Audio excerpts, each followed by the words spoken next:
अस्सलामुअलैकुम अज़ीज़ तलबात। आज मेरा लेक्चर नंबर 21 है। जमात चहारम के लिए उर्दू का सरगर्मी है। सफ़ा नंबर 34 और ख़ुलासा निगारी। सफ़ा नंबर बाद में मैं करवाती हूँ, पहले ख़ुलासा निगारी आपको बता दूँ। इससे पहले वाले लेक्चर में मैंने आपको मरकज़ी ख़याल के बारे में बताया था। मरकज़ी ख़याल बुनियादी नुक्ते को कहते हैं, किसी तहरीर के बुनियादी नुक्ते को, चाहे वो सबक हो, चाहे वो नज़म हो, चाहे कोई मज़मून हो। उसका जो बुनियादी नुक्ता होता है जिसके ऊपर बेस करके सारा मज़मून लिखा जाता है या चीज़ लिखी जाती है, उस बुनियादी नुक्ते को हम मरकज़ी ख़याल कहते हैं। वो मुख्तसर होता है, चंद लाइनों में होता है, उसे टू द पॉइंट लिखना चाहिए, उसमें एक्स्ट्रा फजूल बातें करने की कोई ज़रूरत नहीं होती है। अच्छा, अब आ गया ख़ुलासा निगारी। ख़ुलासा से मुराद ये होती है कि जो तहरीर आपने पढ़ी है उस तहरीर को मुख्तसर करके लिखें, लेकिन उसका मानी बरकरार रहे। जो चीज़ उसमें पहुंचाई गई है, जो समझाई गई है, उस चीज़ को, उसी मफ़हूम को उसी तरह रखना है, लेकिन उसे मुख्तसर करना है। ओरिजिनल तहरीर से वो 1/3 होता है, उसका तीसरा हिस्सा होता है, और इसको खुलासा कहा जाता है। यानी 1/3 होता है, मफ़हूम को बरकरार रखना होता है, तहरीर को मुख्तसर करना होता है। जैसे अभी हमने रिसेंटली नज़म पढ़ी है, सूरज के फ़ायदे। ये कुछ तकरीबन 35-36 के करीब अशार है, इसके अंदर काफ़ी लंबी है, लेकिन इसका जो ख़ुलासा है उसे मुख्तसर करके इतना कि 5-6 लाइनों में वो सारा मीनिंग सारा डिस्कस हो जाए। अब मैं आपके लिए वो उस चीज़ को समझाती भी हूँ और बताती भी हूँ। सूरज के फ़ायदे, वालिद साहब इस नज़म में ये बताया गया है कि एक वालिद अपने बेटे से कहते हैं कि अब जागने का टाइम है, सूरज काफ़ी देर से निकल चुका है, तुम्हें उठ जाना चाहिए और मुंह हाथ धोकर आओ तो तुम्हें बड़ी अच्छी बात बताऊंगा। वो बच्चा आता है तो वो सूरज के फ़ायदे बताते हैं कि सूरज हमें रोशनी देता है, इसकी वजह से फसलें पकती हैं, इसकी वजह से ज़िंदगी है। कि फसलें पकेंगी तो हम खाना खाएंगे और हमारी ज़िंदगी होगी ना। इसकी जो रोशनी है उसमें बहुत, ये चीज़ उसमें खुलासे में हमने नहीं लिखी हुई, ये मैं ऐसे इंफॉर्मेशन के लिए बता रही हूँ कि कई ऐसे एलिमेंट हैं धूप के अंदर, जो सूरज की रोशनी के अंदर, जो हमें सेहत बख्शते हैं। जैसे विटामिन डी है,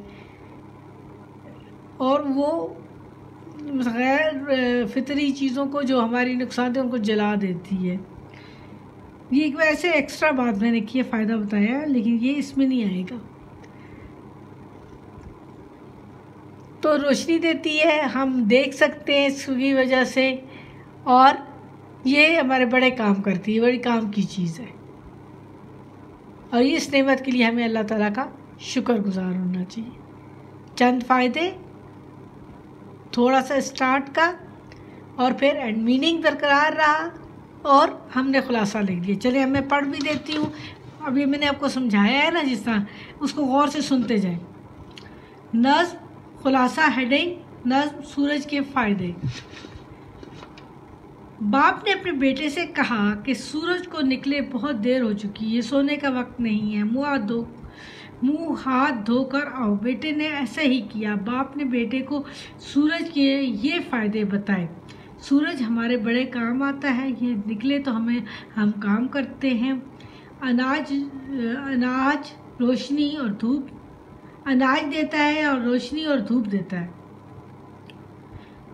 ये दोनों चीज़ें ज़िंदगी के लिए ज़रूरी हैं। सूरज से अनाज पकता है, इकाफ है। अनाज खाकर हम जिंदा रहते हैं। ये खुदा की मेहरबानी है कि उसने हमें सूरज की नेमत दी।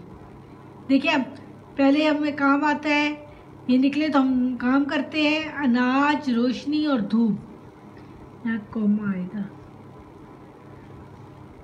अनाज भी देता है, रोशनी भी देता है और धूप भी देता है। ये दोनों चीज़ें ज़िंदगी के लिए ज़रूरी हैं। ये चीज़ें जो हैं ज़िंदगी के लिए बहुत ज़रूरी हैं। सूरज से अनाज पकता है, अनाज खाकर हम जिंदा रहते हैं। ये खुदा की मेहरबानी है कि उसने हमें सूरज की नेमत दी। आपको समझ आ गई है। अब नेक्स्ट मैं आपको पेज नंबर 34 ये आपको कराने लगी हूँ। क्वेश्चन नंबर 3, ये बात किस शेर में कहेगी? मफहूम के सामने शेर का नंबर उर्दू गिनती में लिखिए। उर्दू जो गिनती होती है 9, 10, 11 इस तरह से। सूरज की रोशनी से चीज़ें नज़र आती हैं, 9 में बताया गया है। सूरज बहुत से देर से निकल आया, तुम भी उठ जाओ, 2 में बताया गया है। आज मैं तुम्हें सूरज के फ़ायदे बताता हूँ, 6 बताया कहा गया। खुदा की मेहरबानी कि उसने हमें सूरज की नेमत दी, ये है जनाब, सॉरी 13 में कहा गया। ठीक है, हम दिन को काम और रात को आराम करते हैं, 8 में कहा गया। अच्छा, हरूफ की तब्दीली करके हमने अल्फाज बनाने हैं, आराम है ना, इसमें हमने हरम बनाया है। मार, में सलमा या कोई भी आप लिख लें आगे पूरा।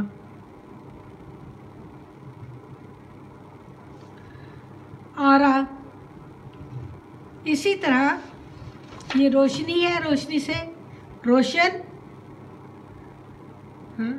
रश, शोर,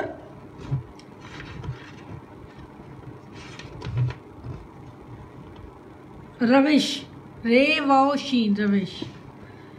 और ये है बदौलत से दौलत, तिल भी हो सकता है, बोतल भी हो सकता है। बद्दू, बोल,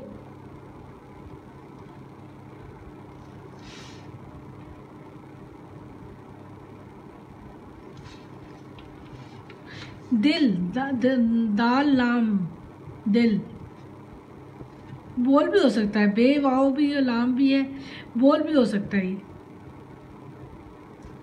ठीक है जी, आज का लेक्चर था। ये बुक वर्क है, बुक पे करेंगे, पेंसिल से करेंगे और ये खुलासा को समझेंगे और इसको लिखेंगे। ये आपका क्लास वर्क है। ठीक है बेटा, अल्लाह हाफ़िज़।